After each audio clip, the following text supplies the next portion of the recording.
Peace, what's going on? This is T1HugTheBlock.com. We're speaking to Freeway Rick Ross, the real Rick Ross. Is there anything in particular that you could speak on about this case that may have cost you the case? Yeah, basically, we believe that the judge made a bad decision in her ruling when she dismissed the dismissed the case. She ruled that it was his career has been one publication, and that he is not reusing my name over and over again. She said that it's been used one time and one time only, and you know, we find it hard to believe that each album that he puts out is not a separate use of the name, but the judge felt that it was, and ruled in the like.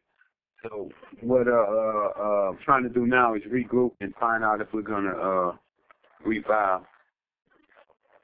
Okay. And you feel even the federal case that they had about a year ago, feel right now. Well, your phone was breaking up a little bit. The federal case you said is under appeal as well? exactly. I'm still under appeal with that.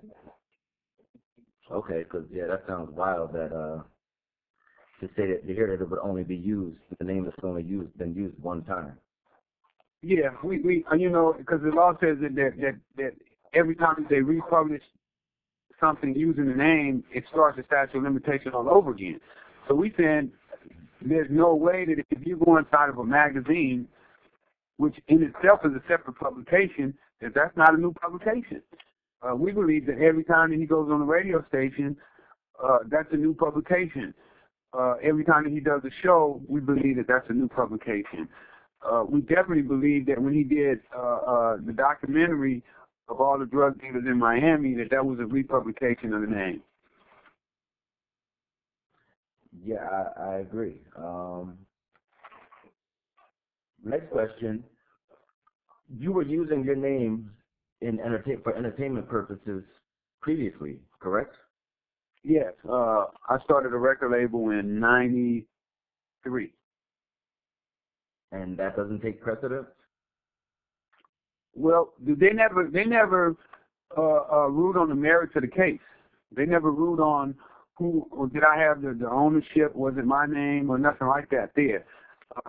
She only ruled on one issue, and it was a technicality of statute of limitations. And what her ruling was is that I lost my right to bar him from using the name because I didn't file within inside of the statute of limitations, and that the only way I could have won outside of the statute of limitations is if every time he put out an album that was a new publication. If there wasn't a new publication, then I would have been barred from using the name. And she went back to the first day that he was ever played on the radio, saying, okay, that was the day that he first published his name, and the statute of limitations started to run in. She basically was saying he was played in some little town outside of Miami, and she was that I should have known that that they were using the name, and that I should have started stopping them from using it then. Basically, in order for me to have fought this case, I would have had to fought it from prison. That's what I was just thinking as you were saying. How could you have known, and how possibly could you have stopped it if you're incarcerated? Right. What we argue is that the law says that when the public becomes aware, then I should be aware. But if it was only played in a small town outside of Miami, only a small portion of the public knew. You know, people in L.A. had never heard of the guy. Or people in Texas. Where even from? No, I was saying you're supposed to be aware even from. She gave us a standard. You know, she gave us a standard that is almost impossible to prove.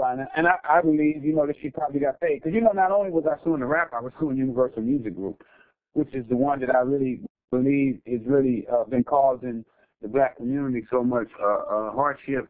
I mean, because basically Universal Music Group is like the big drug dealer. You know, Are they the ones that brought the 9 lawyers? Yeah, they're the ones who brought the 9 lawyers. Wow. I mean, basically what they do is they get to kill people. They get to sell drugs, and don't have to pay any consequence. I mean, you know, they got, they had Biggie and Pac was both signed to Universal Music. And no longer, now they're no longer here with us. Exactly. 50 Cent is with Universal Music, as well as the rapper that stole my name. They both was with Universal. So Universal can have people out here beefing and fighting or whatever, and they benefit from both sides.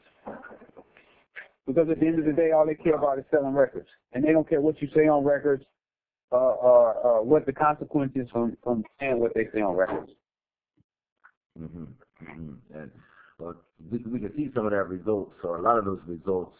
You can click on the news, you can see a lot of results from these latest records. Absolutely. I mean, that's why you get people like this guy who shot Trayvon, getting the image that all blacks are like that. You know, because this is the image that you see on TV every day. You know, the guys with the hoodies on, talking about they kill people for $5,000, and you know they got 30 killers running with them, and you know it's just bizarre that they're allowed. I mean, and I understand the First Amendment right, but at the same time, if I got on records and said on a recording or anywhere that I sold 100 keys, that would have been enough to indict me. Right. I have a question. Being that the case has taken the ugly turn that it has, you're going to be putting out movies and documentaries. How does that affect you using your own name? Well, they didn't say that I couldn't use my name. They just said that I couldn't stop him from using it. Because one of the issues that I have, you know, when I go out and do my because I go and talk to kids all the time and stuff like that and try to educate them on why I sold drugs and how the drug game works, and that it's not everything that you see. You know, just because you see it on TV, you know, these guys are not out there selling drugs and then taking their money, investing it into the music business. Most of these guys are smart. They know the music business, and they was going to make it in the music business no matter what. So don't get in your head that this guy went out and sold drugs to get a music career going. So one of the problems that I have is that people come up to me sometimes, the principals, and they say, well, why are you allowing this guy to use your name to basically preach about selling drugs and carrying guns and getting high and, you know, abusing women and stuff like that there. And then what I have to do is I have to explain to them that I'm not permitting it, but it's happening against my will. It would seem, is it possible that maybe some of the schools and the places that you've gone and talked to the children who've heard what you had to say can find a type of petition where they, I guess on your behalf, where they're vouching for you? I'm sure they would. You know, when they tried to put me back in prison about 5 months ago for coming in contact with felons, quite a few schools and colleges and just, you know, they just overwhelmed the judge with letters of support because people really appreciate the work that I've been doing out here on the streets. You know, I went from being illiterate to finding an issue that got myself out of prison. So that right there is amazing. It is amazing. I mean, I think that my story, you know, when my lawyer did his final arguments in court last week, you know, one thing that he told the judge is that there's no other story like this. I agree. And there may never, ever be another story like this again.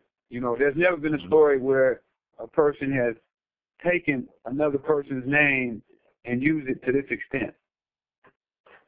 So, you know, he told her that this story deals with politics, it deals with financing, it deals with record distribution. You know, we talking about, I was fighting the biggest record label in the world.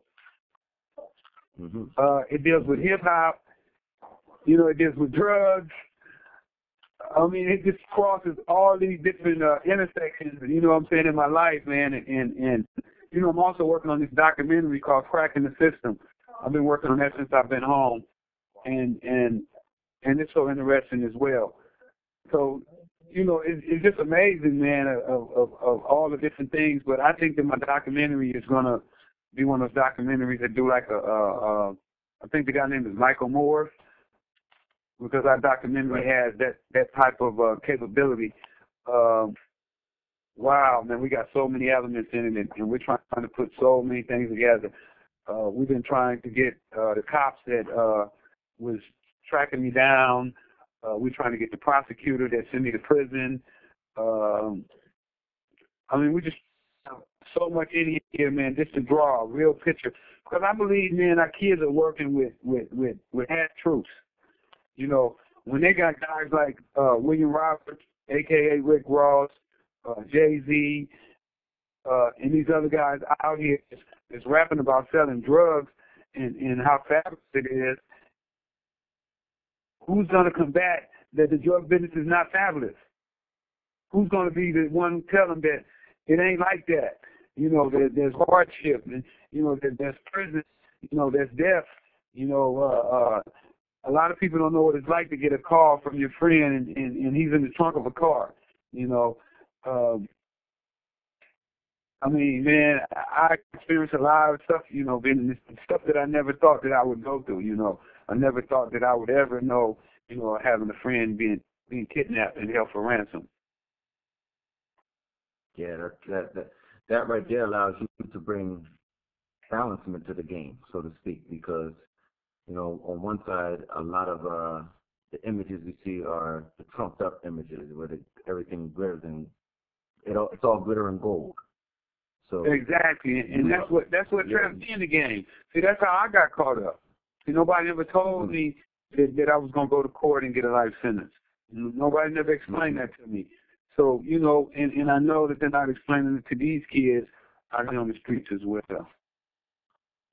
Yeah, that was one of my questions. Do you feel that the children are out here making coerced decisions, or do you think they're making conscious or coerced decisions? Well, they're not conscious, because you can't make a conscious decision without evidence, without facts. So they're definitely, I mean, we just do elimination, so they're definitely not conscious decisions, you know. And I guess, and then on the other hand, you could say they're conscious because they're conscious of everything that's going on around them. You know, what's the first businessman you see being successful in the ghetto? It's usually a drug dealer, especially black. Right. You know, we don't own businesses anymore. You know, right now, as a race, blacks are poor. You know, they got a few guys that they prance around on TV and tell us that it's all right.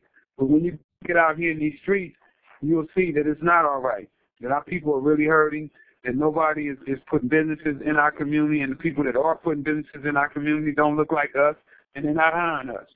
So when you look at all that, then you say, absolutely, they're making a conscious decision, but without the facts. And are they being coerced?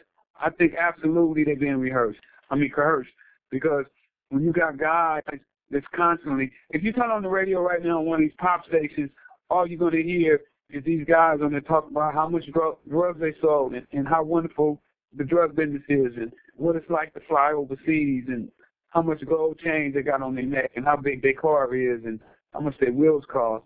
So if you keep pounding that into the kids that you're nothing if you don't have these things, and say, I know, because I grew up like that. I grew up poor and wanting. And I knew that I was willing to stake my life on getting those things that would make me somebody of importance. So it's like you're making decisions under duress. Exactly. Mm-hmm. Mm-hmm. Having run a successful business, legal and both illegal, you know that hustlers exist in all facets of life. In your words, what would separate the real from the fake? Well, a real hustler, he's going to hustle even if he's doing bad. You know, like right now, I'm not doing all, financially. Matter of fact, I'm not doing good at all. I'm struggling. The case took a toll on me. I spent a lot of money that I really didn't have. I don't attorneys, just trying to keep the case going. If you fight Universal, whose pockets are so deep, they deep as the Pacific Ocean. Anytime you can have 7 to 9 lawyers inside a courtroom at any given time, your pockets are deep. They also had us in court just about every day for 3 months. And we were in court from 10 in the morning to 5 and 6 o'clock in the afternoon, sometimes 7 o'clock in the evening. So On one case? you can imagine how deep that pocket